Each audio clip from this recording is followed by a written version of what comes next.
There are nights when the sky stands still, and the city holds its breath. I remember one such night. High on a balcony, the cold wind slipped into my collar, the damp scent of soil mingling with the mist in every breath.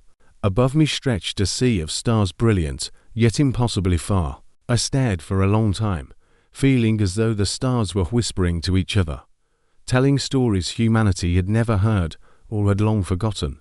There are secrets just beyond our reach, close enough to awaken curiosity, as if, with just a little more reach, we might touch them. The ancient Sumerians believed that up there, among the constellations, dwelled the Anunnaki gods, who not only ruled from above, but had once walked the earth. They weren't mere phantoms of the imagination. Their names and images were etched into clay tablets thousands of years old. Those wedge-shaped marks, though faded with time, still told the story of those who came down from the heavens. I remember my grandmother telling me, "Some people are born with the bearing of a leader." As a child, I thought it was just a metaphor, but the more I read, the more I realized, from Egypt to Japan, from Europe to the Americas, there are legends everywhere about different bloodlines, lineages connected to divine beings or visitors from far away. That night, standing under the stars, I asked myself, if the Anunnaki truly existed, could a part of their legacy still flow through someone's veins today? Perhaps a queen with eyes that seem to hide 1,000 years of secrets. Perhaps an entrepreneur determined to take humanity back to the stars. Or a leader who, simply by standing at a podium, can make a nation fall silent. And I knew then, this story isn't only about seeking an answer, it's about finding ourselves within a tapestry woven of history, myth, and the unknown. If you love ancient myths, dark legends, and untold mysteries, hit like and subscribe to Tales Mythology now. Don't forget to tap the bell so you never miss another legendary journey. To understand the Anunnaki, you have to return to where the story began, the land of Sumer. I once visited a small museum where soft golden light fell on cracked clay tablets.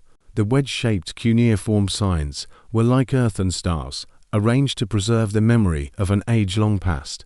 A silver-haired librarian told me, when these wedges were pressed into clay, they were trying to keep the voice of time itself. For the Sumerians, the Anunnaki were not distant shadows. They had names, families, cities. Enlil, master of the wind and law. Enki, bringer of wisdom and fresh water, carving canals like lines on the palm of the floodplain.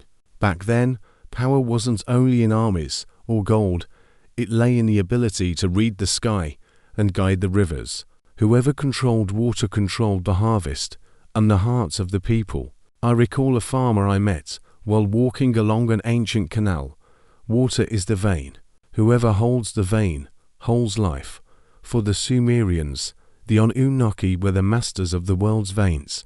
I realized that from Egyptian pharaohs to Japanese emperors, all shared one idea. Authority comes from a source beyond human reach, that makes power something that cannot be challenged by mortals, for it is given from a higher place. A friend of mine who studies genealogy once showed me the marriage map of European royalty, tangled lines like a spider's web. At the center, a few names repeated over generations, like notes keeping time in the grand symphony of power. And I wondered, perhaps this was how they ensured the divine vein remained unbroken. The name Nibiru came to me like a stray note in a familiar song. According to Zechariah Sitchin, it was the homeland of the Anunnaki, a planet with a millennia-long orbit, returning near Earth, only to vanish again into the darkness of space. Sitchin said they came not for sightseeing, but for gold, not for adornment, but to preserve their atmosphere.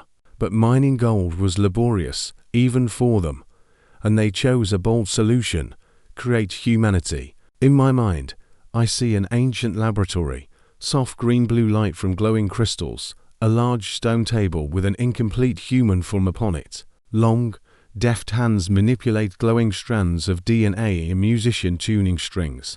The first being they made was called Adamu, a name that would later echo in the Bible as Adam. I remember an afternoon lecture on genetics, where the professor said, "Each strand of DNA is a story, And I thought, could there be stories within us that didn't begin on Earth? An aerospace engineer I know once told me, when I watch a rocket leave the launch pad, it feels like sending a child home. Perhaps if part of us truly comes from somewhere else, the longing to leave Earth, it's simply an instinct to return to our origin.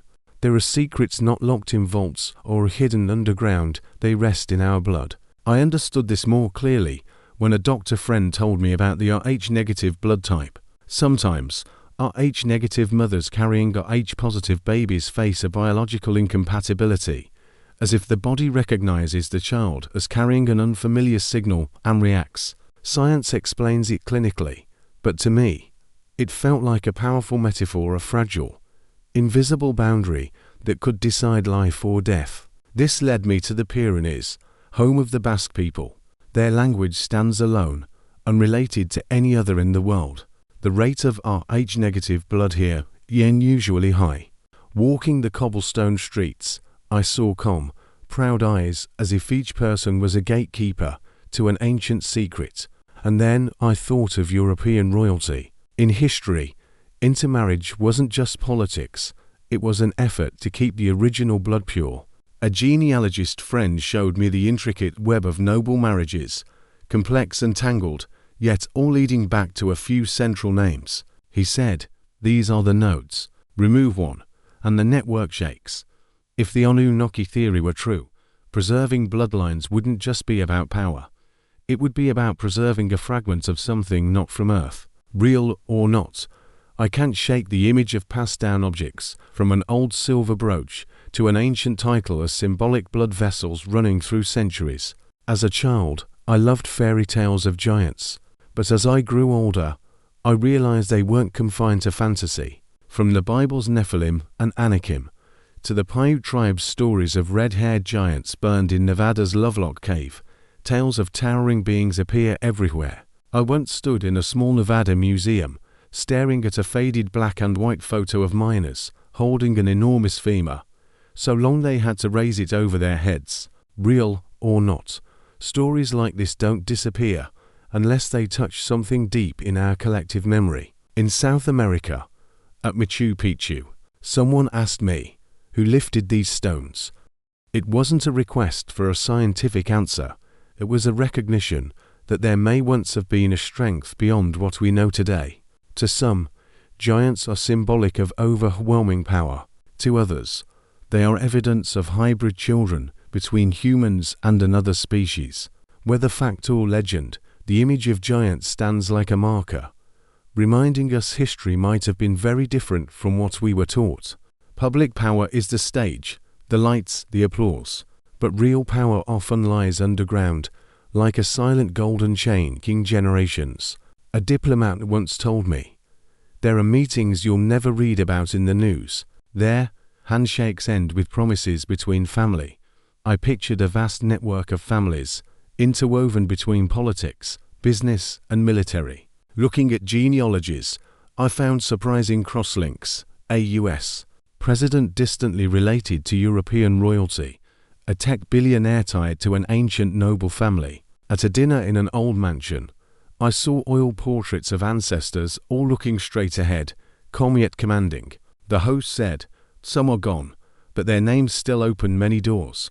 The words were casual, but to me, they sounded like the faint ringing of that hidden chain. If the Anunnaki theory is correct, this could be exactly how they kept influence alive, hiding power in the guise of tradition, protecting it through bloodlines, passing it only to familiar hands. Some things exist in plain sight, but we stop noticing them. A carving on a door, a faint watermark on money, a logo in a corner. Symbols, especially those lasting centuries, are never accidental. I once stood under the dome of an old building in Rome, looking up at a golden eagle with wings spread wide. Its gaze didn't just meet mine, it reached through time. From the Roman Empire to modern nations, the eagle has remained unchanged, as a witness to power. Experts in symbolism tell me certain images repeat across civilizations: serpents, suns, 8-pointed stars, wings outstretched. They are a secret language beyond culture. To some, they are decoration. To those who know, they are reminders of a deeper order, one that some are determined to preserve. In London, I entered a law firm's historic building. On the wooden door was carved an eye within a triangle, radiating light. No one explained it, but I knew this image existed from ancient Egypt's Eye of Horus to modern secret societies. It is a message. There is a watchful gaze from above, and everyone below should remember they are being seen. Symbols don't need words. They live in rituals, architecture, flags. They embed themselves so deeply in collective memory that we stop asking why they are there. And perhaps, if descendants of the Anunnaki truly exist, they will never need to announce themselves. They only need their symbols to appear in the right places. Some stories are like ancient cloth, woven with threads so fine they are invisible up close. But step back, and you see a single red thread running through it all across borders, wars, and centuries of silence. Late at night in my study, I spread out all the fragments I had gathered. The Anunnaki of Sumer, Nibiru, the RH-negative bloodlines, the giants, the family networks, the ancient symbols. They seemed like scattered grains of sand, but when placed together, I saw the outline of an underground current. I remembered the words of an old man in Egypt. Some stories are not written down. They are carried in the blood. Whether or not the Anunnaki were real, this felt true. The power of a story lies not in being recorded, but in being lived forward through ritual, through symbols, through the connections people keep even when they forget why. For me, the question isn't whether the Anunnaki still walk among us. It's, what story are we keeping alive in our own blood? We don't need alien DNA to be keepers of a legacy. Sometimes, simply retelling a family's tale, guarding an old value means weaving another line into that red thread.